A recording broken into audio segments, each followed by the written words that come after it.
pulpit, Pastor Omar Monte. Amen. Thank you so much, Preacher Judel. Good evening, everyone. Good evening, Pastor. We thank God for the life of Sister Josephine from Norway.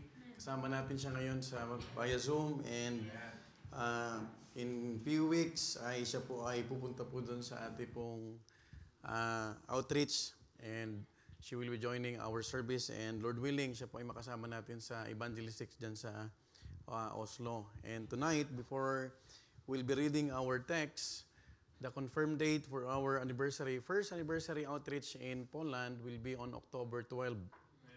No? So, I hope that next week po ay mailabas po natin yung mga banners, no? So that we could maximize our time to invite visitors. Sister Anna Fe already booked the place and other things na kakailanganin po doon, and we're so glad na tayo po ay nakapagpapatuloy po sa biyaya po ng Panginoon. So without much ado, I know you are also excited. Are you excited? Amen. Promise? Ayan, no? Nakakatuwa po yung mga young people natin, no? Imagine Brother Paulo is now a soloist, no? And Brother James played a good, piano last orientation. Talagang bilib na bilib yung mga Italiano po doon, no? Sayang, hindi nakita ni Sister Mirna. But anyway, we thank God for God's provision and for enabling us na tayo pong lahat ay makapagpatuloy po sa biyaya po ng Panginoon. So tonight, without much ado, I'd like to invite you all to open your Bible in the book of Ecclesiastes chapter 5. Ecclesiastes chapter 5, the word Ecclesiastes, it means the preacher. So, we will be reading from verse 8 down to verse 17. And I know that you could easily relate to the message that we will be discussing, because this is very timely. Ecclesiastes chapter 5, beginning from verse 8 down to verse 17, we'll have a responsive reading. I will be reading verse 8, and then you read verse 9 until we reach verse 17. We will read that all together. The Bible tells us in Ecclesiastes chapter 5, verse 8, it tells us, if thou seest the oppression of the poor, and violent perverting of judgment and justice in the province, marvel not at the matter. For he that is higher than the highest regardeth, and there be higher than they.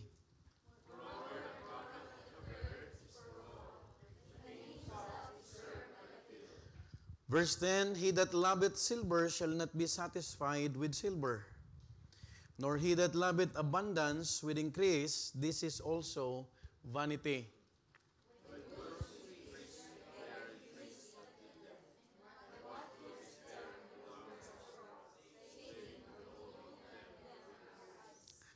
Verse 12, the sleep of a laboring man is sweet, whether he eat little or much.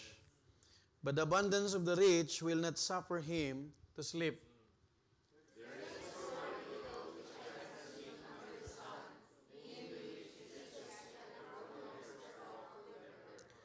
Verse 14, but those riches perish by evil travail, and he begetteth a son, and there is nothing in his hand.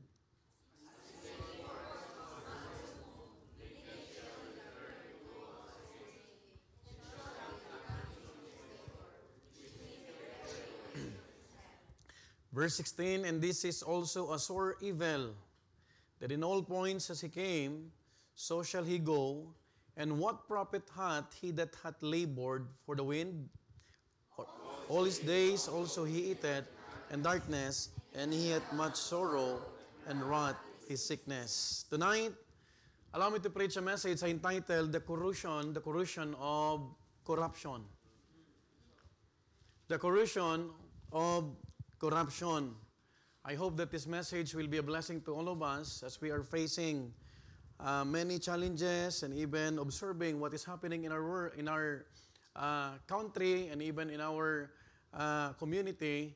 I hope that we could be able to be reminded that God is the one who could give us the freedom and the blessing to overcome corruptions in life. Let's go to the Lord in prayer as we ask the Holy Spirit to guide us and illuminate us as we worship Him in spirit and truth. Father God in heaven, what a blessing, what a joy in our hearts that you have placed. It is because you are the one who could give us the true joy and even, Lord, the enabling grace that we need every day, O Lord. Lord, be the one to sanctify us, be the one to speak in our hearts through this message. And I pray, Father, that you will continue to use thy servant. Use me mightily, O Father, as your mouthpiece, as I deliver, as I proclaim, as one of the heralds, Lord, of your word. Be the one to sanctify me and help me, Lord, to just utter words that could be a blessing, that could edify your people, and even, Lord, be a blessing to even our visitors that we have, O Lord, online and even on-site, O Father. Lord, be the one to bless each and every one of us and continue to meet the needs of thy people, especially the spiritual needs that we really need to ask from you, O Father. Lord, bless the technical aspect, most especially, Lord, the internet connection. And even, Lord, may you bless every one of us as we continue to entrust everything to you in the mighty name of the Lord Jesus Christ. All the people say, Amen. Please be seated. The corrosion of corruption. Now, over the past month, I've invested some of my time to watch news about corruption in our home country. And I believe lahat po tayo you are fully aware what is happening in our country. And the more I watch it, to be honest, the more new revelations unpack. The more I feel frustrated, and sometimes I am carried by my emotion na nagagalit, and sometimes parang wala tayong magawa. And nung nakita ko po yung limpak-limpak na pera, lalo akong nagagalit. Kasi marami pong mga kababayan natin, although I have no immediate families or relatives na nagsasuffer o nagsuffer po ng baha, pero lalo po akong nagalit nung nakita ko yung talagang grabe pala ang korupsyon at pera na nakukuha at nabubulsa ng mga taong talagang masasabi natin, meron ba silang mga kaluluwa? Now, the anger is not personal, but it's for the poorest of the poor in the Philippines who are dying of hunger, while the rich exploit them and bag the money. So makikita natin na, imagine, hindi na to mga sekreto, kundi ang dami nilang mga sakyan. That's why nagkakaroon na ng mga biruan na hindi natin pag-aralin yung mga anak natin. Gawin na lang natin maging contractor sila. Kasi doon sila yayaman. Because yung mga may pinag-aralan, yung mga lumalaban ng parehas ay makikita natin lalong naghihirap. Samantalang mga ito ay lalong yumayaman at nagpakpakasasa sa pera ng taong bayan. Now, suffice it to say, there is a syndicate operating in the very tables of our government.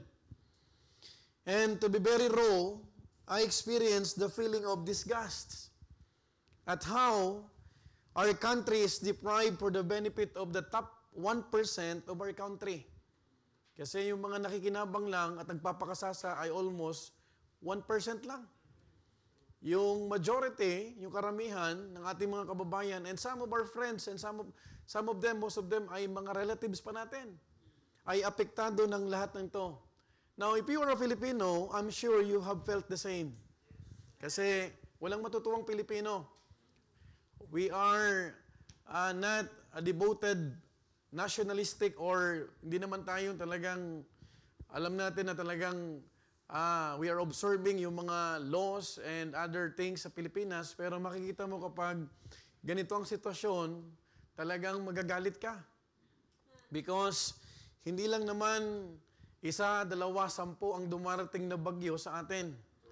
And daanan po tayo ng bagyo. Are you following? Now, the helplessness, the disgust, the sigh of many people, and even, nagtatanong din ako, may pag-asa pa ba ang Pilipinas? No? But, brethren, these feelings, no matter how strong, must be brought before God.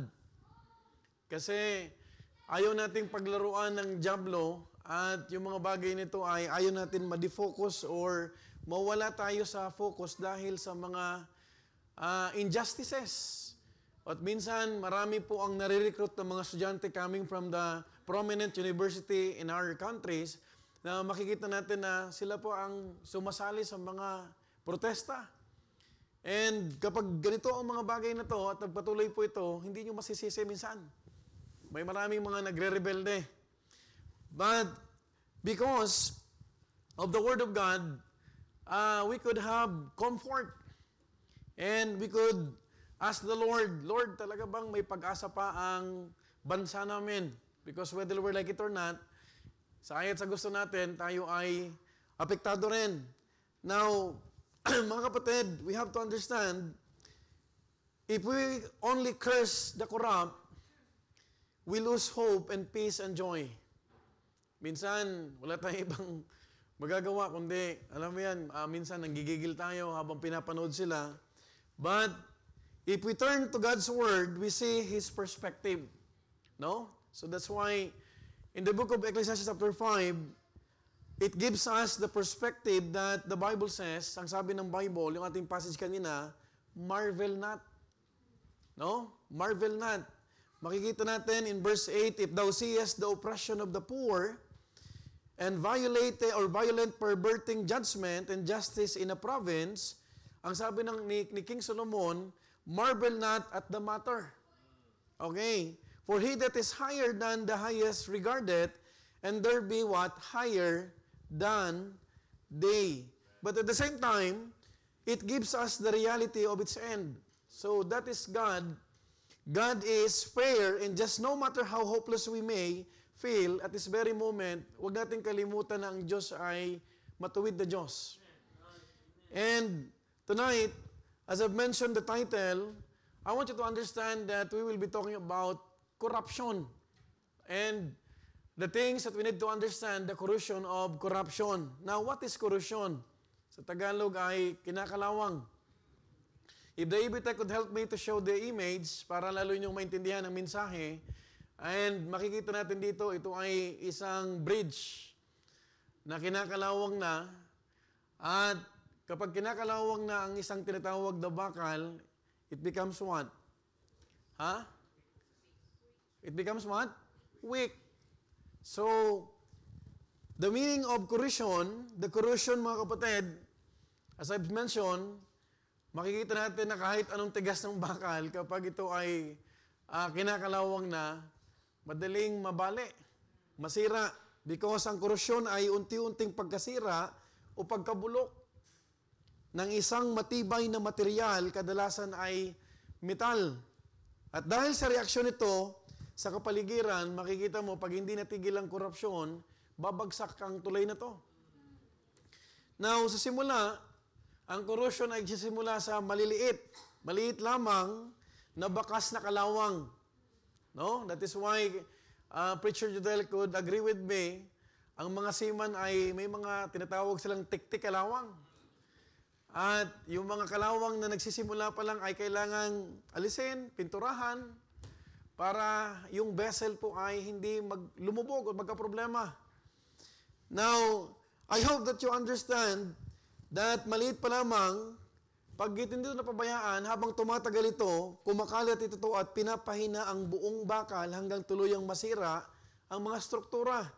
No? Kagaya ng poste, yero, gate, or yung gate natin dyan, sakyan, at kahit pa ang mga tulay. Now, ito ay maihahambing natin sa korupsyon na nagsisilbing kalawang na nagpapahina at unti-unting bumububutas sa ating bansa. Now, imagine, if that is true, what the news declared or dun sa Facebook, kasi ang hirap ng Facebook minsan. Di mo nalaman kung anong totoong news or fake news. South Korea declined another debt, yung 28 billions. No? Dahil natatakot na yung government magpautang sa Pilipinas. Dahil baka lalong mapunta lang sa mga corrupt na politicians. I've mentioned last Sunday that the Philippines is considered as the only Christian nation in Asia. But that is one of the most corrupt nations. Now, tonight, we'll be talking about the three corrosions of corruption. using the passage that we have read. No? I hope that you would easily relay sa ating Panginoon kung tayo ay nadidisappoint o napuprostrate, kung ano po yung mga nakikita natin at nababalita natin, we could easily come to the Lord and to understand His perfect will for all of us. Now, let's talk about the three corrosions of corruption. Number one, let's talk about the corrosion of power. No? The corrosion of power, which is abuse. No? Now, in verse 8 to 9 of our text, ang sabi ng Bible, if thou seest the oppression of the poor and violent perverting of judgment and justice in a province, marvel not at the matter, for he that is higher than the highest regardeth, and there be higher than they. Verse 9, moreover, the profit of the earth is for all. I want you to notice this phrase. Moreover, the profit of the earth is for all. The king himself is served by the field. Now, take note tonight that corruption did not originate in the Philippines. It did not happen just today, and it is certainly is not happening only in our country. In Nepal, namatay yung First Lady dahil maraming protesters at talagang sinunog yung mga parliament buildings. At dahil naabutan siya doon, nasunog na habang namamatay yung First Lady ng presidente ng Nepal. Because of what? Corruption. Now, hindi lang sa Pilipinas, maraming bansa. And by the way, it is everywhere. In big or small corporations, even in politics or outside politics. Now, saan ba galing ang korupsyon? The Bible tells us in Romans 5:12, wherefore as by one man sin entered into the world, ang sabi ng Bible, and that by sin, and so death passed upon all men, for that all have sinned. Folks, my dear beloved brethren, corruption started with sin in the Garden of Eden. Whether we like it or not, kaya ang tao corrupt because of what? Sin. If you are going to study hamartiology, you would understand ang ugat ng lahat ng kasamaan ay kasalanan. And by the way, corruption, again, it is spread through humanity. No? As what the Bible says, and it is still present today through sinful desires. Look at what the Bible says in 2 Peter 1:4. Whereby are given unto us exceeding great and precious promises, that by this ye might be partakers of the divine, what? Nature. Having escaped, I want you to notice the phrase, having escaped the corruption that is in the world through lusts. Hindi matitigil ang korupsyon habang ang tao nagkakasala. But there's one thing that corruption will always step on. Kadalasan, ang naapektuhan ng korupsyon ay yung mga mahihirap, yung mga pobreng mamamayan. Now, sabi ng ating text, if thou seest the oppression of the poor, makikita mo, hindi naman na-oppress yung mga billionaires. Hindi na-oppress, hindi naman binabaha yung mga may mga condo units. Ang na-oppress ay yung mga taong ordinaryo. And that is the very first casualty of abuse of power. Now, those who have little are crushed so that those who have much can gain more. Kaya nga sabi sa kasabihan, yung mahihirap sa atin, lalong naghihirap. At yung mga mayaman, lalong yumayaman. But Solomon said, sinabi niya, dinagdag niya, violent perverting of judgment and justice in a province. Take note of the word province. No?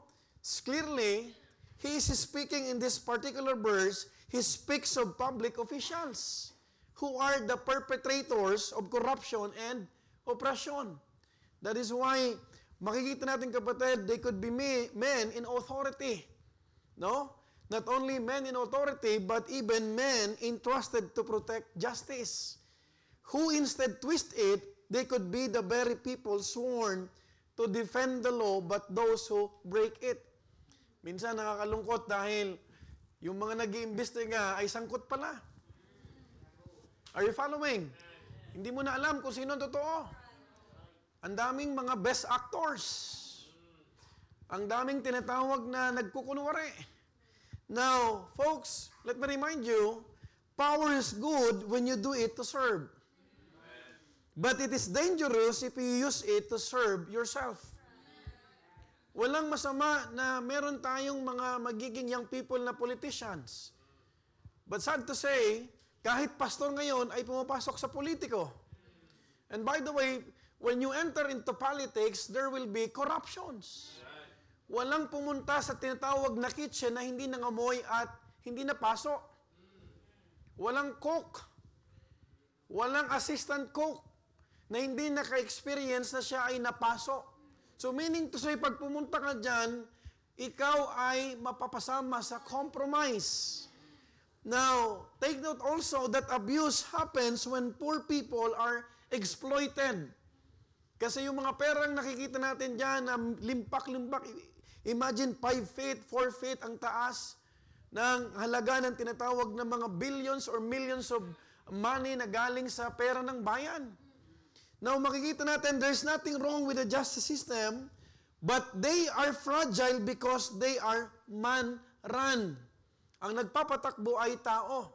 At kapag ang tao ay walang totoong relasyon sa Panginoon, especially yung mga nakaupo na politicians, they will continue to corrupt. Right. Now, the problem is, when justice is in the hands of corrupt people, they corrode easily when men are abused of what? Of powers. That is why Solomon counseled us, marvel not at the matter. Si Solomon na mismo ang nagsabi. The wisest person who ever lived in this world. Ang sabi niya, marvel not at the matter. By the way, Solomon is not saying corruption is acceptable or that we should just keep quiet about it. But he only meant it is predictable. Why? Because fallen societies repeat the same cycle. That is why the hope is not in the Congress. The hope is still Jesus. Amen. At ang malungkot pa kapatid, minsan yung nagkiklaim na may Kristo pa, yung pa yung tinatawag na sangkot sa korupsyon. Folks, that is the reason why hindi kapatid, sabi ng Bible, not everyone that saith, Lord, Lord, shall enter into the kingdom of heaven. But he that doeth the will of my Father. In Galatians chapter 6 verse 8, ang sabi ng Bible, for he that soweth to his flesh shall of the flesh reap what? Corruption. Take note about that. But he that soweth to the Spirit shall of the Spirit reap life everlasting. Ngayong gabi, nagtatanim tayo sa ating katawan ng ano? Ng spiritual na bagay. Kung wala ka sa pananambahan, wala ka sa gathering, ang tinatanim mo sa katawan mo ay what? Corruption. Because you ought to understand there's always a time for everything. Now, folks, my dear beloved brethren, I hope that we will realize that corruption is rampant. And I hope that we also realize that when we slip money or goods out of our workplace thinking, maliit lang naman ito, hindi mapapansin, that is also corruption. Minsan, kapatid, nakikita natin yung malaking korupsyon, pero I hope makita din natin yung ating sarili na pag nagsimula tayo sa maliit, lalaki yan. At kapag hindi na deal yung maliit na kalawang, it will be corroded. It will collapse. Most especially kapag ang korupsyon ay, yung kalawang ay tumatagal, ay lumalawak yung kalawang at hihina. Just like what the believers are doing. Kapag hindi natin ito nabantayan at hindi naagapan, you would see yourself that you are collapsing. Folks, tonight, when we waste time at work, chatting or on the phone, pero inaasahan pa rin natin ng full pay, that is also corruption. Let me repeat, mga minamahal ko, minsan gusto natin ng maayos na sweldo pero hindi ka naman nagkatrabaho. Corruption po yan. Another corruption is this, when we use our ministry to give favor to our family or friends, and then we exempt them from rules, while others abide. That is corruption and abuse of power. If you will impose something or rules, kailangan i-impose mo yan sa lahat. Are you following? Kapag nagkamali yung kamag-anak ng pastor, dapat yung pastor ay dinidisiplina yung kamag-anak. There's no such thing as exemption. You know what? Rules should be applied for everyone because the laws are for everyone. Mga kapatid, pag nagtabi na tayo ng pagkain habang ang iba ay di pa nakakain, that is a form of corruption. Sometimes tinitignan natin, grabe, wala silang mga puso, mga halang ang kaluluwa nila, pero hindi mo ba naisip minsan, yung mga kapatiran natin nagtatabi, nagtatago ng pagkain, tapos yung iba hindi nakakakain? Do you know that that is also corruption?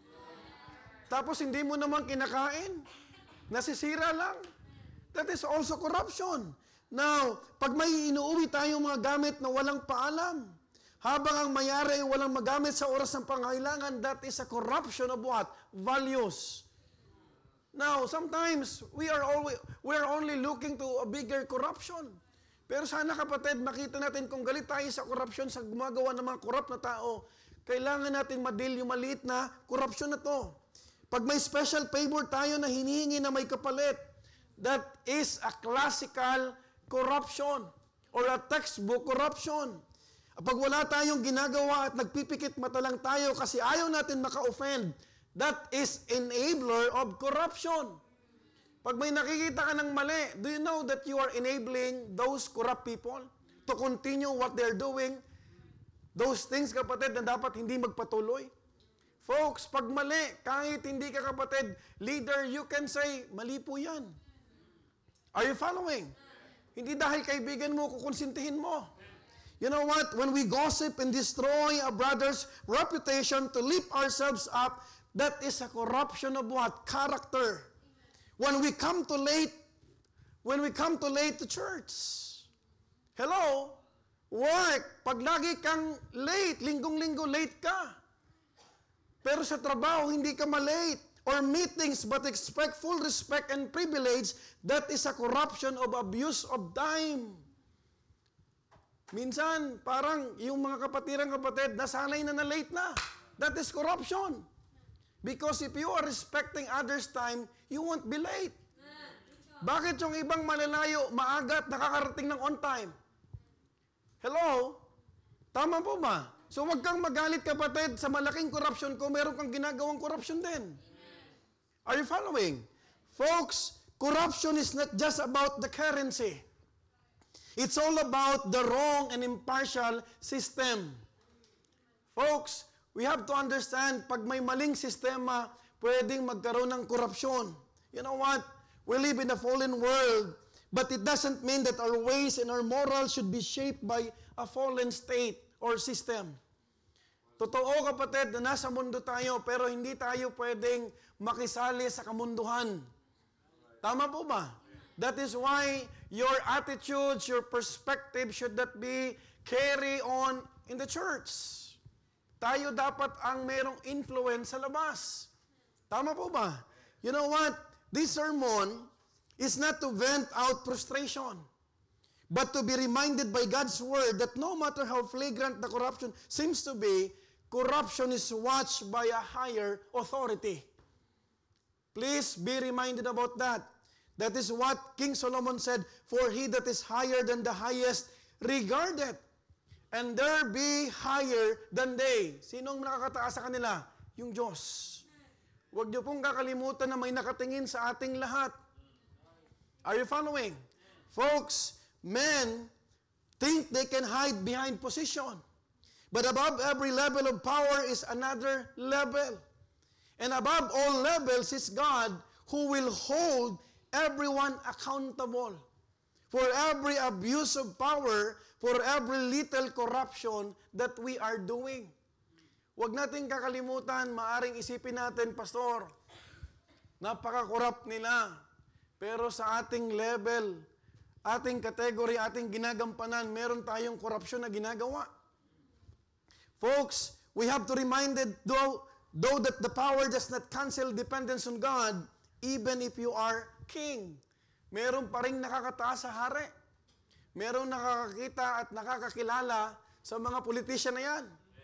We can guess, pwede tayo magkamali ng tinatawag na panghusga sa kanila, pero hindi pwedeng magkamali ang Diyos. You know what? The Bible says, "Moreover, the profit of the earth is for all. The king himself is served by the field." Praise God, because we are serving the one who is providing for everyone. Sino ang nagbibigay ng ulan? Yung Diyos. Sino ang nagbibigay ng libreng hangin? Yung Diyos. Sino ang nagbibigay ng kalakasan sa mga tao, kahit yung mga hari at mga politicians na yan? Yung ating Diyos na pinaglilingkuran. Folks, the principle is this: even the highest ruler still depends on the same harvest of the earth which God alone provides. It is God alone who could provide. Sino ang tinatawag ng maraming tao kahit iba ang kanilang mga pinapaniwalaan? Di ba kapag may sakit ang tao, naalala nila ang Diyos? Tonight, we have to understand that abuse of power may corrode society, but it cannot corrode God's justice. Be comforted. Hindi natin pwedeng ilagay sa ating kamay. Hindi tayo pwedeng sumama sa mga protesta nila dahil may mga nakikita tayo mga injustices. Tama po ba? We continue to entrust everything to the Lord because there is always a higher authority. And His judgment is what? Final. His justice is sure and His care for the oppressed is what? Unfailing. Hindi pwedeng magkamali ang kamay ng Panginoon. You know what, folks? The Bible says in Psalm 103 verse 6, the Bible says, the Lord executed righteousness and judgment for all that are oppressed.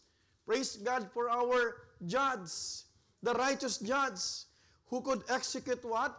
Righteousness and judgment for all that are oppressed. In Proverbs 14 verse 31, ang sabi ng Bible, he that oppresseth the poor reproacheth his what? Maker. But he that honoreth him hath mercy on the poor. That is why kung tayo man ay hindi mayaman, hindi man tayo ay merong tinatawag na Cadillac o meron silang Rolls Royce, hindi mo dapat kainggitan yun mga yon. Hello? Kasi yung kinakainggitan, yung taong natutulog na walang iniisip. Hello? Are you following? Folks, that is the first corrosion of corruption, the corrosion of power. And that is abuse. Let's not abuse our authority. Even if we are parents, we cannot abuse our authority towards or over our kids. Hindi natin pwedeng ipahiya yung ating mga anak kung saan mo lang paluin, saan mo lang sigawan. Merong tamang lugar at pagdidil dyan. Tama po ba? And if you are imposing something, impose to everyone. Because when you are sparing someone, kapag ikaw ay mahigpit sa iba, sa karamihan, pero hindi ka mahigpit sa crush mo, that is corruption. Are you following? Because God is the God of what? He is a fair God. Walang impartiality sa Panginoon. Sa mata ng Panginoon, pantay-pantay po tayo. And I thank God because we have only one righteous judge. That is why we cannot judge people. We can be a witness, but we can never be a judge. Because yung judgment natin minsan ay unfair. Folks, the corrosion of corruption, number 1, the corrosion of power, abuse. Number 2, the corrosion of possessions. You know what? That is what we call addiction. Hello? Pag tayo po kapatid ay lagi na lang nasa isip natin ay mga material things at mapossess natin yung bagay na yan, nakaka-addict yan. Look at what the Bible says in Ecclesiastes chapter 5 verse 10 to 12. He that loveth silver shall not be satisfied with silver, nor he that loveth abundance with increase. This is all what? Vanity. Walang kabuluhan. When goods increase, they are increased that eat them. And what good is there to the owners thereof, saving the beholding of them with their eyes? The sleep of a laboring man is sweet, whether he eat little or much, but the abundance of the rich will not permit him to sleep. That's what the Bible says. Folks, corrosion does not only attack power, it also eats away at possessions. Bakit ba nangungurap ang mga tao? Gustong magkamit ng mga material na bagay. Tama po ba? Imagine 28 luxurious car. Could you imagine that? Hindi mo yan magagamit sa isang araw. Folks, Solomon now moves from the palace to the pocket, from the courthouse to the heart. You know what? Di ba yung korupsyon ay yung pangangalawang? Bakit ba may korupsyon at ano ang dahilan ng kalawang? Sometimes, we are asking ourselves, bakit nila nakakayang gawin yun? Minsan, tinatanong natin, nasaan ang mga kaluluwa, mga konsensya nito? You know what? Solomon revealed the truth in verse 10. He that loveth silver shall not be satisfied with silver. The problem is not the silver. The problem is the love of the silver. Pero pag mahal mo ang material na bagay, kapatid, pag pinagpapalit mo yung tinatawag na pananambahan, pag pinagpapalit mo yung tinatawag na devotion time mo sa part-time mo, you will not be satisfied. Ipagpapalit mo yung ministry mo at yung devotion time mo at yung quality time mo sa Panginoon. Nang kapalit, kapatid, ay mawawalan ka ng panahon sa Diyos. Because you are chasing silver, you will not be satisfied with silver. Hello, that's what the Bible says. Hindi ko to inimbento. Again, may I repeat, he that loveth silver shall not be satisfied with silver. When possessions become an addiction, no amount is ever enough. Even if you are already have enough, you will keep wanting more. Do you understand that? Walang taong nasasatisfy sa taong corrupt. Are you following? Di ba pag nakabili ka ng cellphone, tuwan-tuwa ka, excited ka? After few months, gusto mo na naman yung latest? Ganun ang tao. Tama po ba? Walang kakontentuhan, walang satisfaction. You can't satiate a person who's addicted to possessions, even mga kapatid, if it's not for God's transforming powers. Ang tao talaga, kapatid, ay covetous. We can only overcome covetousness because of God's grace. Because we understand that godliness with contentment is a great gain. Pero tayo, kapatid, nung una, maraming OFW, pag nakarating ako sa Italy, okay na sa akin ng 30,000, 40,000, 50,000. Hindi pa nakontento. Sa Pilipinas, sumusweldo ka lang ng 15, mataas na sa'yo. Do you understand that? Tama po ba? You know what? In 1 Timothy chapter 6 verse 10, for the love of money is the root of all evil, which while some coveted after, they have erred from the faith and pierced themselves through with many sorrows. Kaya nga, huwag kang magtaka kung may nawawala. Kasi hindi kayang magbigay ng offerings. Why? Because they love money more than God. Are you following? Tama po ba? Biruin mo, kapatid, nakikita mo, may mga Kristyano, trabaho ng trabaho, halos parang pag tinignan mo, haggard na haggard, stress na stress, tapos hindi man na makapagbigay. Could you imagine that? Tapos maririnig mo pa, gipit na gipit ako, sis. Hello? Hindi ka maaalis sa kagipitan kung hindi mo uunahin ng Panginoon. Are you following? Kapag hindi mo natutunan ang pananampalataya, faith is the substance of the things we hope for. The evidence of the things that we haven't seen, but we already claim it. That God will be the one who will provide. Alam mo ba, magbigay ka o hindi, kulang pa rin? Magbigay ka na lang. Do you understand that? Folks, you have to understand, sabi niya, in verse 10, sabi, they have erred from the faith and pierced themselves through with many sorrows. Alam mo ba, pag marami kang pera, maraming tukso? Do you understand that?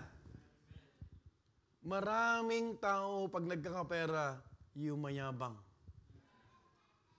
Hindi na makapunta sa church. Wala nang time mag-pray because of busyness. Hello? Are you following? That is why sometimes God is teaching us precious lessons. Na pag pinagpapala po tayo, still be humble and be faithful. Kasi pag dumadami ang sweldo, kapatid, nagiging accountant ka na. Ang dami ko nang binibigay sa Diyos. Sa church na yan. Hello? If you are in that kind of state or in mind, repent! Because the things that you ought to count is not the things that you are giving, but the things that you are receiving. Are you following? Maraming Kristiyano, you are not counting the blessings. You are counting what you are giving. Where in fact, those things that you are giving to the Lord comes from God. Ano ang binibigay mo na hindi galing sa Diyos? Your talents, galing sa Diyos. Your offering, sino nagbigay ng trabaho sa'yo? Hindi ka makakapagtrabaho kung wala kang kalakasan. Folks, if these people or believers, kapatid, hindi niya maintindihan ang mga bagay na to, you will be what? Addicted. Saan? Hindi sa ministry. There's a goodness when you become addict in the ministry. Mas pipiliin ko pang ma-addict ka sa ministry kaysa sa tinatawag na maghangad ka na maghangad ng mga bagay na meron ka na, hindi ka lang makontento. Folks, nor he that loveth abundance with increase, this is also vanity. You know what? That is corrosions of greed. Ang taong ganid, parang kinakalawang yan. Are you following? It thrusts away satisfaction. It corrodes contentment. The more you hold, the less you enjoy.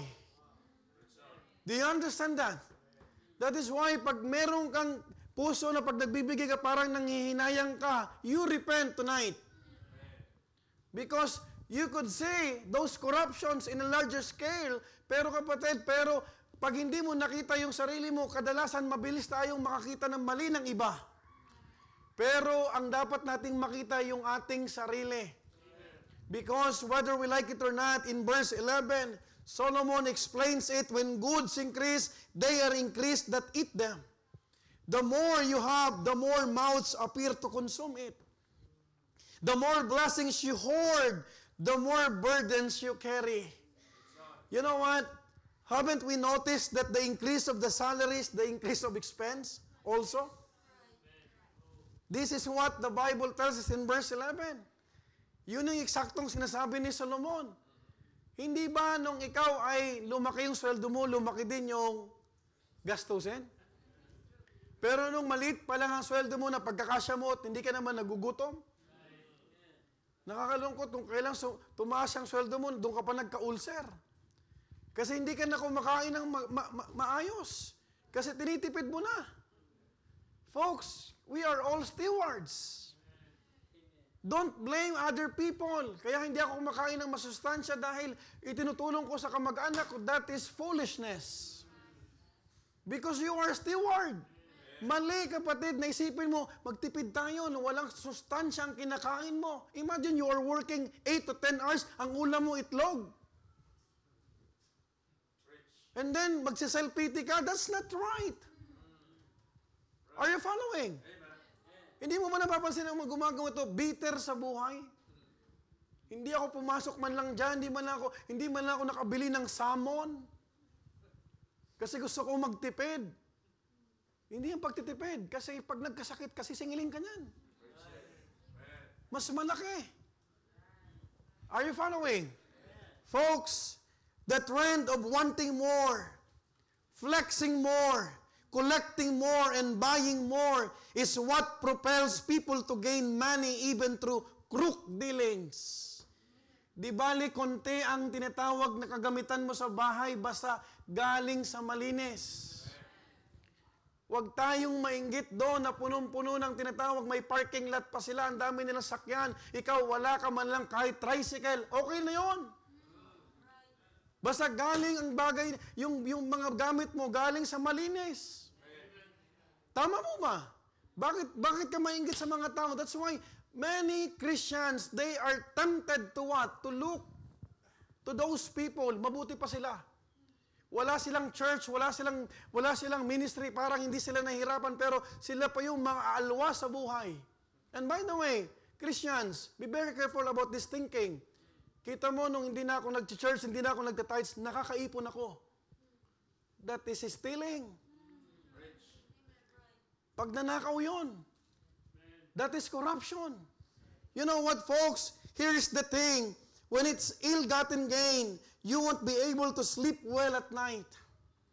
Millions or even billions can't buy a good night's sleep unless you are callous. Sabi ko, paano pa ito nakakatulog? Hanggang ngayon, baha pa rin sa Pilipinas. Samantalang sila nag-i-enjoy sa mga magagandang, pero mo yan, sala lang, millions, 22 millions. Tapos yung mga pobreng Pilipino, nagsasuffer, nagkakasakit. Are you following? You know what? Imagine the powerful personalities implicated. Do you think they can sleep well? Those who were involved and not yet named, they cannot sleep well in anxiety. Naging meme ngayon, di ba? You are not still safe. Right? At mahirap magtiwala sa panahon na to. Kasi hindi mo na alam kung sinong totoo. Pero mayroon pa rin isang totoo, yung Panginoon. You know what? In verse 12, it shows us the irony. The sleep of a laboring man is sweet, whether he eat little or much. But the abundance of the rich will not suffer him to sleep. You know what? I appreciate those believers who chose their lives to live with simplicity. Anin yung buhay. Siguro ngayon, chipmate na to si Preacher Jodel. He's a seaman. May allotment itong nakukuha si Sister Leone.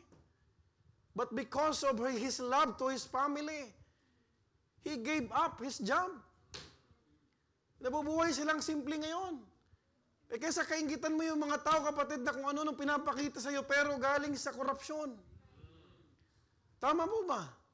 Hindi ka ba natutuwa? Hindi ka, kapatid, nabubuhay sa anxiety? Nakakatulog ka kahit simpleng ulam? Amen? That is why having a house, having a car is not a guarantee to have a godly family. Marami may sasakyan, mayroong may mga bahay, pero wasak ang pamilya. Hiwa-hiwalay. Ano ang guarantee lang? Kapag nasa kalooban tayo ng Panginoon. That is why we need to choose always to be in the center of God's will. Why? Because the poor man who has little can rest well at night. The rich man who has plenty lies awake in anxiety. Ay hirap kapag nangungurap ka. Pag nasanay ka dyan sa easy money, shouldn't we thank the Lord that we have enough? Ilan sa atin nagpasalamat, Lord, salamat sa napakagandang umaga. Pastor, anong masarap sa magandang umaga? Anong maganda sa umaga? Wala nga akong pera sa bangko. Yung maganda lang ba sa'yo ay may pagbay pera na?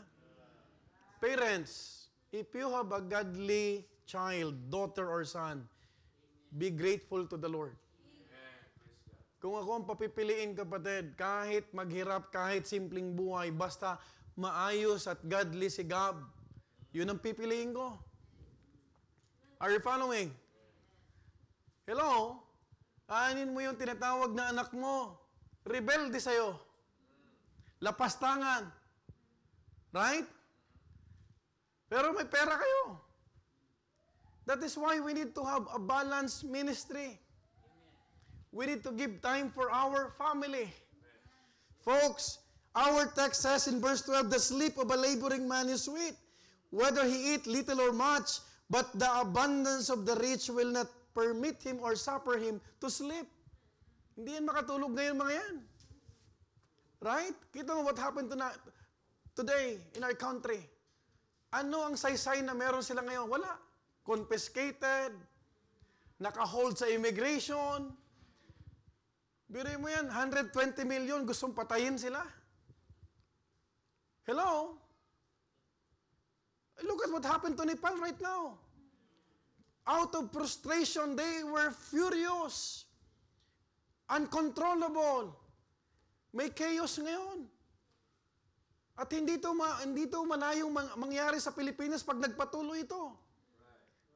Why? Do you understand, kapatid, pag nagpatuloy yung corruption na ito, kapatid, hindi malayong matulad tayo sa Nepal? Because righteousness exalted a nation. But a sin is a reproach to any people. Makikita mo, mga minamahal ko, ang pag-asa pa rin what? The gospel. The things that we are doing. What is the hope of this fallen world? The main thing, what is our main thing in this church? Not the money. Not the euros. You cannot equate one converted soul to any currency. Hindi mo kayang bayaran yung pasyente dyan na mamamatay na sa hospice. Natatanggap yan sa Panginoon at magsisisi at maintindihan na there's still a good news. Hindi mo kayang tawaran na yung tinatawag na nababahagian mo dyan na kahit transgender yan, pag nagsisi ng totoo yan, mababago ang buhay niyan. Just last Sunday, we have a visitor who was a trans. And because of soul winning, because of the gospel, tumanggap sa Panginoon. At nagsabi, babalik ako dyan. That is the only hope. Hindi yung hope na siya ay nasa na ngayon, nasa fashion capital of the world, nasa Milan. You will be more what? Corrupted. You will be more what? Exploited. Kaya hindi mo dapat pinagpipray sa anak mo. Sana yung anak ko maging professional, maging doktor. Ang unang ipagpray mo, Lord, maging godly ang anak ko. We have a wrong mentality in our prayers. Walang masamang mangarap ka sa anak mo na maging professional na, pero ang unang pangarapin mo, yung anak ko maging matuwid na anak. Are you following? You know what, folks? We have to understand, ang sabi dito sa text ito, ang tulog ng taong nagtatrabaho ay mahimbing. Konti man o madami ang meron siya, kung ito ay pinagtatrabahuhan niya, matiwasay ang kanyang pahinga. Don't be envy to those people na akala mo naka-Bentley, naka-Tesla, na ikaw, kapatid, ay panay murmurs, panay complain sa Panginoon, na hindi mo makuhang magpasalamat, na parang tinitignan mo na lang yung mga varicose veins mo, tinitignan mo na lang kung anong masasakit sa'yo, but hindi mo ba alam, kapatid, yung mga tao na yan na hindi naghihirap, ang kanilang pera galing sa easy money, they are the corrupt people. Aren't you glad? You are not one of them. Mahimbing ang tulog ng taong patas. Pag may inagrabyado ka, marami kang iniiwasan. Pati pangalan mo sa Facebook nag-iiba. Pero pangalan mo, Ramon. Wachwa. Kasi ayaw mong ma-search ka. Kasi may ginawa kang korupsyon. Hello? It's not too late. That's why you are planting what? Seeds of goodness. Plant to your soul spiritual things. Hindi na yung drugs. Hindi na yung usok. Hindi na yung mga music na lalo kang masisira ang isip mo. You plant good things in your body. It's not too late, my dear beloved brethren. You know what? Praise God because we slept without the fear of tomorrow's scandal. Sarap-sarap gumising na wala kang isipin. Sige, bahala ka dyan. You check my Facebook, my profile. Sino hindi makakatulog? Tago ko ng tago. Yung pangalan mo naging chinchik na. Mabuti nga si Sir Rowena, dati Wensky. Naalala ko na naman eh. Hindi ko ma-add-add dun sa Malta. Sabi ko, nahirapan ako. Sabi ko, Bishop Romnick, sino bang Wensky na to? Mabuti na lang, nag-repent na si Sir Wensky. Naging Rowena na. Alam mo ba kapag ikaw ay papalit-palit ng pangalan, may problema sa'yo. May pinagtataguan ka. Don't corrupt other people para makatulog ka ng mahimbing. Hello? Are you following? We sleep without fear of blackmails, lies, and the need for a lawyer. Sarap ng tulog natin. Wala kang skandal, wala kang issue. Kung wala talaga. Pag may ginagawa ka, you're not safe. Kasi magugulat ka na lang bulaga. Are you following? That is why, Huwag kang mapagod. Huwag kang magsawang magtanim ng maayos. You know what? This is the reality. If you are just always telling the truth, you don't need to memorize what you have said. Kasi pag ikaw nagsisinungaling, dapat magaling ang memory mo. Kaso na pumapalya ang sinungaling eh. Saan ka galing? Alam ko na nagsisinungaling ka. Mabilis sabihin, Pastor, nasa Merlata Bloom.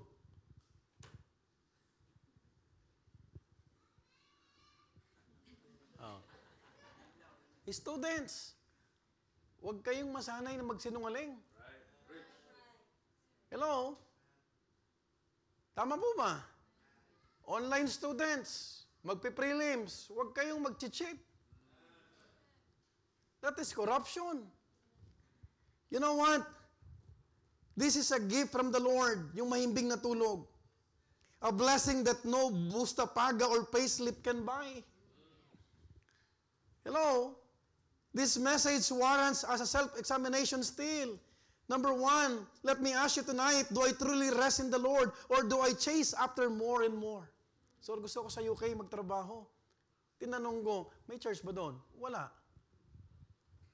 Iiwanan mo yung spiritual life mo. Because you are chasing what? Money? Dahil hindi ka lang makontento. Hello? We are supposed to baptize one family in Malta. Because when you are working in Malta, it is easy for you to go to UK. It becomes a stepping stone. Yung lalaki gusto na magpabaptize. Yung babae, hindi. Huwag ka na magpabaptize. Kasi, aalis din tayo. I advise that brother, sabi ko, Brad, kung pupuntahan mo ay walang church, you stay. Hindi nakinig. I learned from Sister Jeneline na wala sila, nag-migrate sila ng UK. Wala pang 1 taon. Nagbe-message yung babae. Sa akin. Pastor, good day po. I cannot even remember her name kasi matagal na eh. And then, nagpakilala siya, Pastor, ganito Pastor, pwede bang manghingi ng tulong sa inyo?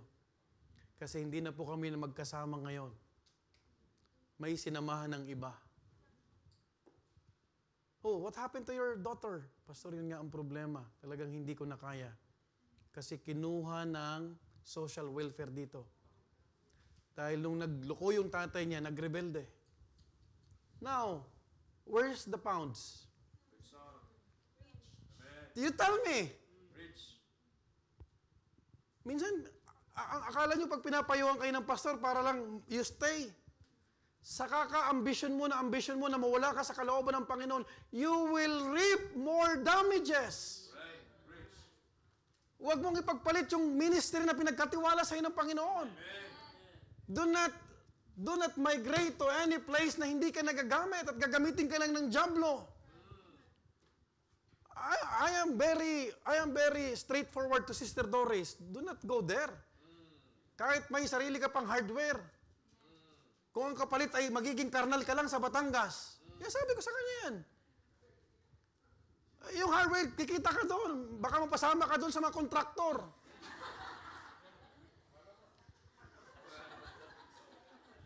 Birahin mo yan. Saan ka makita? Billions ang contract. Ang tauhan, 10. Hindi malayo maging supplier to, Sister Doris. Yan sabi ko sa kanya yan. Wag tayo puro pera lang. Wag yung maghangad. Wala kaming ganito, Pastor. Yung kaibigan ko may ganito na. May naadika na. Anong naadika? Not all material possessions comes from the Lord.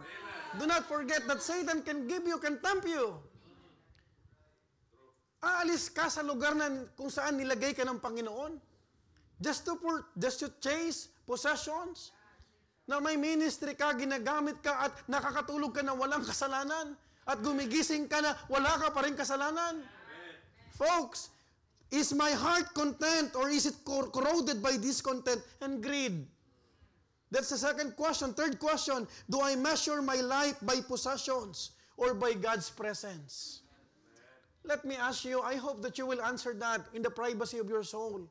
To be a lover of silver could come in many forms today. It could be, number one, be an obsession with money itself. Always talking about it, worrying about it, chasing after it. Ang tao, pag pinag-usapan ng pinagkakakitaan, hindi ka tutulugan yan. Subukan mo Bible study, ang daming dahilan. Totoo hindi? It could be what? Materialism, measuring life by what we wear, what we eat, what we have, and where we go, and not by who we are before God. Okay lang. Kung simple ang buhay mo. Okay lang kapatid na meron kang higaan dyan. Na hindi, kapatid, the fact na meron kang pagkain sa ref, nagpapasalamat ka sa Panginoon. Amen? Thirdly, it could be greedy ambition. Sacrificing family, integrity, and even spiritual life just to climb higher. May mga Kristyano, gustong ganitong trabaho. Makontento ka muna kung saan ka nilalagay ng Panginoon. Are you following? Kasi yung iba nakatambay sa domo. Walang trabaho. Fourthly, it could be gambling or quick money schemes. Tigilan mo nakaka-networking mo na walang produkto. That's not the will of God. Risking what God has provided and hoping for instant riches. Instead na mag-recruit ka na mag-recruit, magtrabaho ka na lang. It could be envy, being restless because others have more instead of being grateful for what God has given. Bakit mo titignan yung ibang pamilya? May sarili kang pamilya. And lastly, it could be hoarding without generosity. Always saving for self but never sharing for God's work or for others in need. I thank God for the brethren in Malta. Pastor, 10 upuan ako dyan. Kailangan pala, Pastor, pintura, Pastor. Yung isang kapatid natin, he bought a new TV. Yun yung investment mo sa Panginoon. Pag hindi mo nagamit to, pag hindi mo nagamit yung mga pera sa tama, gagamitin ka ng jamblo. You have to listen. Yung ating bisita kapatid na, bisita ni Brother Domingo sa Netherlands, she sent 100 euro. She wanted to be part po sa building project na yan. Could you imagine that? Pag wala ka kapatid sa Panginoon, iba yung gusto mong investment. Materialism will corrode and eventually weaken our spiritual life if we do not guard ourselves. You know what? Contentment in the Lord's provision will give us a good night's sleep and joy in every brand new morning. That's what Apostle Paul is reminding Timothy. Look at verse 6 to 8. But godliness with contentment is a great gain. Verse 7. Look at what the Bible says. We brought nothing into this world, and it is certain we can carry nothing out. Verse 8. And having food, and having Tesla, and having what? Rolls Royce. Yung bang sabi ng Bible? And having what? Raiment. Let us be there with content. Kung wala ka pang boyfriend, makontento ka muna. Di ka makapag-commit sa missions dahil gusto mo pag-commitan yung makeup mo.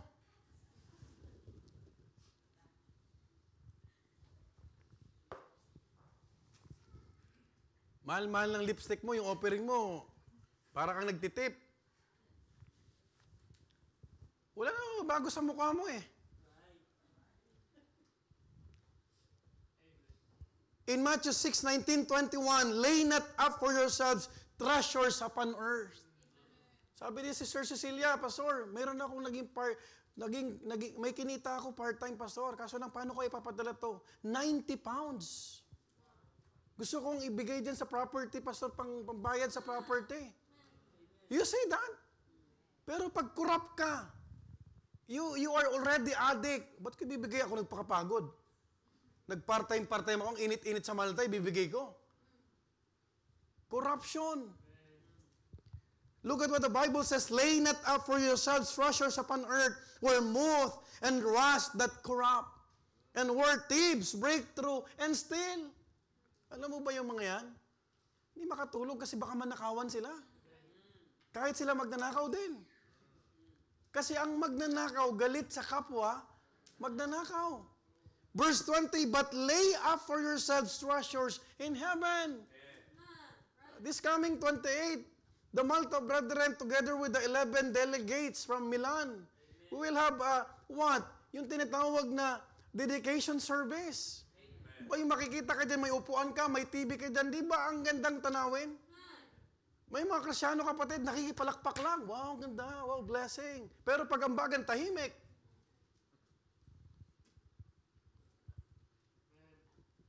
Hello? Are you following? Corruption. Pag sa sariling pamilya, wala kang binibilang. Right? That's corruption. Because you are too focused for yourself. That is why, sabi ng ating Panginoon, lay up for yourselves treasures in heaven, where neither moth nor rust that corrupt, where thieves do not break through nor steal, for where your treasure is, there will your heart be also. Alam mo, minsan, kapag may mga sacrificial giving, hindi ka makapag-sacrifice, wala pa kasi ang puso mo dyan eh.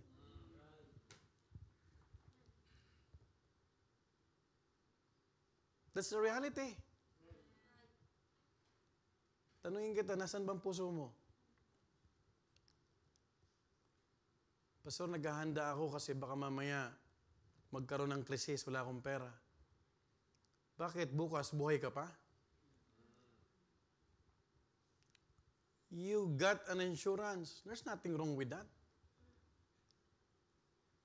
Pero bago ka mag-insure, insure mo muna yung investment mo sa Panginoon. Right? Tama mo ba? You know what? This is corrosion of what? Possessions. People are being what? Addict. Ang addiction, kapatid, hindi lang sa droga, substance. Kahit sa material na bagay. Hello? Lastly, the three corrosions of corruption, dito tayo magtatapos, the corrosion of pride. And what is that? Absurdity. The word absurdity means something that is unreasonable, illogical, or meaningless. Look at what the Bible says in 13 to 17. There is a sore evil which I have seen under the sun. Evil na, sore pa. Look at this. Namely, riches kept for the owners thereof to their heart. Yung kayamanan na ang magdudulot ng sakit nila, yung ding kayamanang tinatago nila. Is this happening? Yes. Wala, sirang pamilya. Yung anak gusto na magpakamatay because nababash sa social media. But before, they are flaunting their trips in Europe, parading, flexing the luxury car. Ngayon, burado na.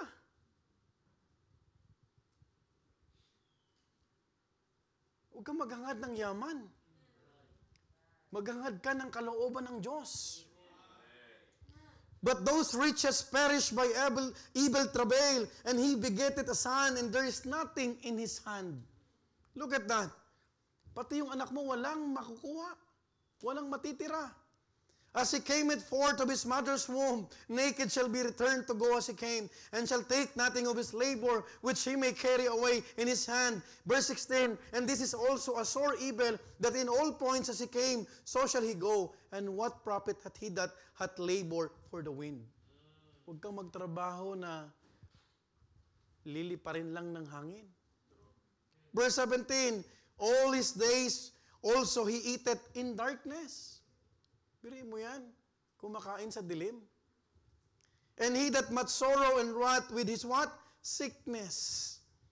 Pag wala kang kontrol sa pagkain, dahil puro lechon, puro matatabang pagkain, masarap ang pagkain, BP, cholesterol, diabetic. Do you understand that? Kita mo, malalaki ang tiyan. Mga kurap yan eh.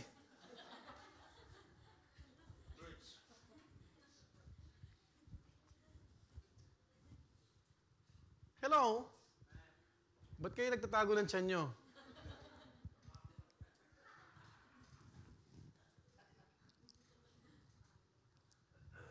If power can be corroded by abuse and possessions by addiction, pride corrodes life itself with absurdity. Walang kabuluhan. Solomon calls it a sore evil. What is the sore or evil under the sun? Kaya nga, there's no new thing under the sun. Kung magbabasa ka lang ng Bible, nandito lahat. It is when riches hoarded for self become a curse, not a blessing. In verse 13, there is a sore evil which I have seen under the sun, namely riches. What was meant to provide life became what? A source of hurt. Grabe. Walang kabuluhan. Kaya that is why in the book of Ecclesiastes, you would see many times the word or the phrase, all is vanity. Verse 14, it shows the tragedy. Those riches perish by evil travail. It is the reality that wealth can vanish in an instant. And if all your hope, your happiness and security relies on it, then you are doomed to destruction. Ay mga tao, kapatid, na ang kanilang confidence ay sa kayamanan. You know what Solomon said? That all things that man works for in corruption will one day perish. And then what? A man who once had plenty leaves, nothing even for his son, and he begetteth a son, and there is nothing in his hand. Walang matitira dyan. But if you are serving God faithfully, you are imparting spiritual legacy. Nak, huwag kang mainggit sa kalaro mo, sa classmate mo. Mag-aral ka, magpasalamat tayo, and God will bless us. Hello? Because easy come, easy go. Lahat ng nakuha sa madali, mawawala ng madali. That is why, young ladies, listen to me, look at me. Huwag kang magpapaligaw na magpapakita ka ng motibo. Because you will be taken for granted. Your pastor is a man. You ought to listen to me. Gusto mo makita talagang mahal ka ng tao? You let him go to the Lord. Huwag kang magmamanipula na para ligawan ka, magpapapansin ka. Nakakahiya na ikaw pa naglalabas ng pera. It should be the man.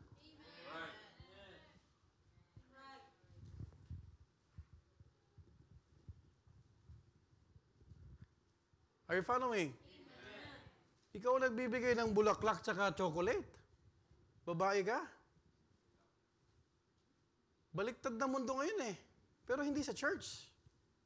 Kasi ang mundo natin normal pa rin. Amen. Hindi naman nababaliktad to eh. Right? Young ladies, kung papakita yung mga private parts ng katawan para mapansin ka ng lalaki. So, pakasalan kang isip niya, yun ang nasa isip? Hello? Verse 15 gives the ultimate reality check. As he came forth of his mother's womb, naked shall he return to go as he came. A man enters the world with nothing, and he will leave it with nothing. Not a peso. Not even a euro. Not a property, not a title can even be what? Carried into eternity. Wala kang madadala. Yung kaluluwa lang ni Daniel. Do you know that a man naturally wants more? It is hypocrisy to say that we want less. Sino ayaw ng pera? Bigay mo sa akin. Naturalesa ng tao, I've seen that to my son. Walang nagturo dyan. Yesterday, he turned 20 months. 2 years na? 22. November 9, 2 years na. Walang nagtuturo dyan. But we observe, pag kumakain kami, kukuha siya na pag gusto niya. If he wants the food, kukunin niya. Meron pa siyang hawak, kukuha pa ng kanan. Sabi ko, kita mo ang ano ng tao. Old sinful nature. Kakainin niya, meron pa siya, gusto pa niyang kumuha. Pag gusto niya. Wala naman pinagkaiba yan sa atin eh. May trabaho ka na, hindi ka makontento. Right? Tama mo ma? Hindi ko sasabing hindi ka mangarap. Hindi ko sasabing hindi ka magkaroon ng tinatawag na desire na umasenso ang buhay mo. Pero wag yung greediness. This is the same imagery for us. We stop our hands with the things we value, but the Bible is clear. Ano man ang ipit-ipit natin sa mga palad natin habang nabubuhay, pag tayo'y namatay, babalik tayo na walang laman ng palad. Do you understand that? Solomon concludes in verse 16. We're almost done. What profit hath he that hath labored for the wind? This is a question. This is the absurdity of pride. Why? Because you spend your life chasing, hoarding, building, but in the end, it's like clutching the wind. You remain with empty hands and wasted years. Walang napala.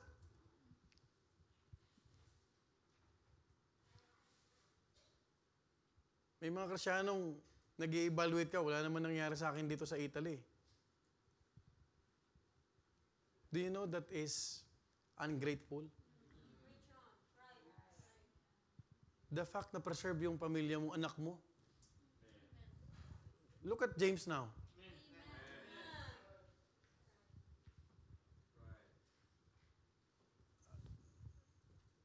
I strongly believe yung mother ni James, mag-agree sa sabihin ko ngayon. Wala bang nangyari dyan? Addict sa cellphone yun eh. Pag kinausap mo, parang binging ahas. Hindi matawag ngayon.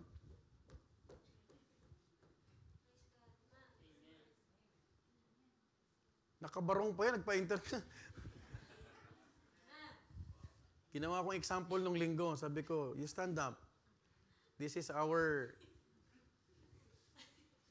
clothes. Naka-long sleeve. Hindi lahat naka-long sleeve. May necktie pa yung mag-ama.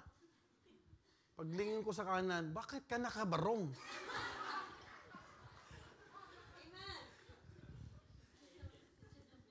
Buti na lang meron tayong doctrine of justification. Siya kasi yung pianista. Mahirap pala gawing example to. Look at Paulo. Yung hati ng buhok niya, nakuha niya kay Kuya Jerry. Na kahit walang lens ang salamin. Kasi ginagaya niya si Kuya Jerry. Paano nalaman ni Pastor to? You see? Kung ang anak mo wala dito, ibang ginagaya na. Baka yung anak mo babae ginagaya si Miley Cyrus na.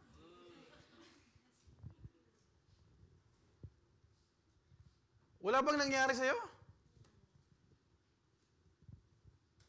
Wala ba nangyari yung kayong mga dalaga na preserve ang buhay nyo? Hello? So don't think na walang nangyayari sa buhay mo because that's ungratefulness. You know what? It's difficult, brethren, to labor all your life for the wind. But let me remind you that when we truly labor for God, that is the labor that will last for eternity. Praise God. Amen. Yung ginagawa ng mga young people dito, ninyo, ng joy, yun yung magka-count. Kayong mga taga-Malta, kayong taga-Rome. Brethren, yung pagsusuluin ninyo ang nakalista. Hindi yung mga kinain mo. Hindi yung mga lugar na pinicturan mo. Hello? Are you listening? Hindi yung Jordan mo. Naka-Jordan ka nga, pero wala ka namang investment sa Panginoon. Hello? Ang tinitignan at ang babalikan ng Panginoon, tatanong sa iyo, ilang kaluluwa ano ang ginawa mo sa resources na binigay sa iyo ng Panginoon.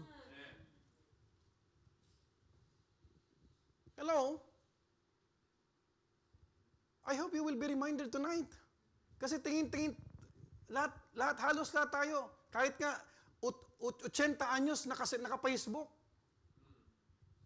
Biruin mo yun, 80 years old, marunong mag-Facebook. Lahat galit sa korupsyon, pero yung korupsyon na ginagawa natin maliit, hindi tayo galit. That's corrosion. Are you following?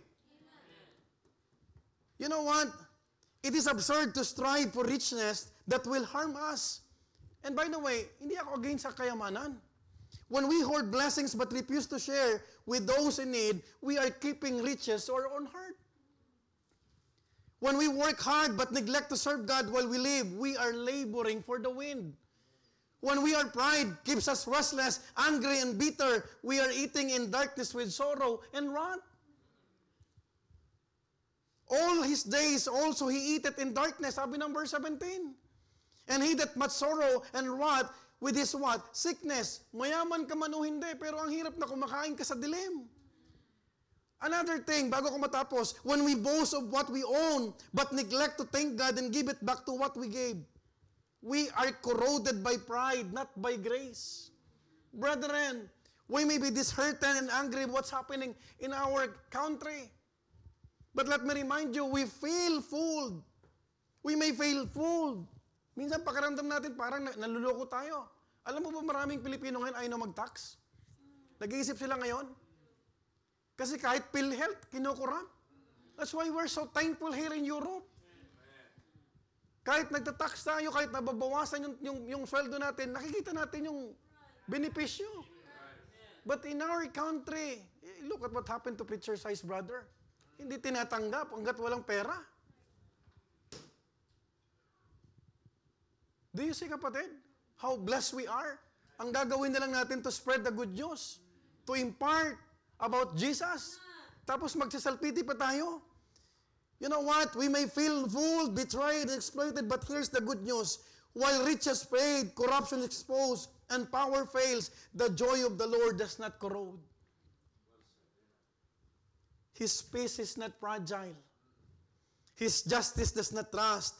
His promises not even take away, eaten away with time. Hindi yan kakalawangin. Lahat yan masisira, mawawala, mapapawalang kabuluhan, pero yung ginagawa mo sa Panginoon may halaga. That means the child of God can live honestly, sleep peacefully, and walk humbly even in a world that is corroding around us. You know what? I am thankful to the Lord. Yung galit ko, yung inis ko, nung inaalala ko ang salita ng Panginoon, doon lang ako bumabalik. Na meron pa rin pala tayong Diyos na matuwid, na nakakaalam ng lahat. You know what? Let's pray for our country. The Lord impressed upon my heart to preach about corruption because we really need to pray. Hindi tayo keyboard warriors, prayer warriors tayo. Yung iba sa inyo, sumasali pa dyan. Pero hindi umatid ng prayer meeting. May nakikita ako minsan. Folks, in 1 Timothy 2:1 and 2, as I conclude, I exhort therefore that first of all, supplication, prayers, intercessions, and giving of thanks be made for all men. Verse 2, for kings and for all that are in authority, that we may lead in a quiet and peaceable life in all godliness and honesty. Let's pray for the Filipino people who are suffering. Pag-pray natin yung bansa natin. Hindi lang yung Israel. Let's be our nation's prayer warrior. And in doing so, let's reject any form of corruption in our system. Huwag lang natin tignan yung korupsyon ng iba. Yung mga maliliit na korupsyon na ginagawa natin. Let's kneel down and pray to the Lord. Lord, forgive us. If my people shall call and seek His face and humble, He will forgive the land.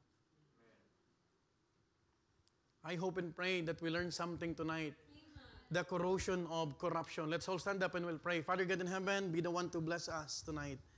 And Lord, we remember our country, what is happening right now, Lord. It's not a new thing.